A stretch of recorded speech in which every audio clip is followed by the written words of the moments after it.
বাচ্চার থেকে বউ আগে দ্বিতীয় স্ত্রীকে চোখে হারান রাজ চক্রবর্তী। নিজেই জানান এদিন ভালোবাসেন জাকিয়ে, সংসার করেন মন ভরে। অথচ বয়সের ফারাক কিন্তু চারটিখানি। তাতে যদিও কিছু যায় আসে না টলিউডের এই পাওয়ার কাপলের। হ্যাঁ, ঠিকই ধরেছেন, রাজ ও শুভশ্রীর কথাই বলছি আমরা। জানেন, বর্তমানে শুভশ্রীর বয়স 34 বছর।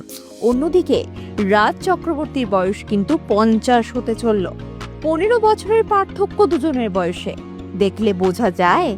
অবাক হবেন না এখনই, আরও এক বড় খবর রয়েছে। জানা গিয়েছে শুভশ্রী কিন্তু রাজের প্রথম স্ত্রী নন, প্রথম প্রেমিকাও নন। আগে একবার বিয়ে হয়েছিল রাজের, একাধিক সম্পর্কেও জড়িয়েছিলেন তিনি। মিমি চক্রবর্তী, পায়েল সরকাররা তার আগের প্রেম। শুভশ্রীর আগে আবার শতাব্দী মিত্র নামে একজনের সঙ্গে বিয়েও করেন রাজ, কিন্তু সেই বিয়ে ভাঙে 2011 সালে। এরপর 2018 সালে রাজ ঘরণী হন শুভশ্রী গাঙ্গুলি। এখন তাদের ইউভান ইয়ালিনীকে নিয়ে ভরা একটা সংসার। রাজ তো এখন তাই বলেন, সন্তানকে ভালোবাসেন কিন্তু বউ তার সবচেয়ে আগে।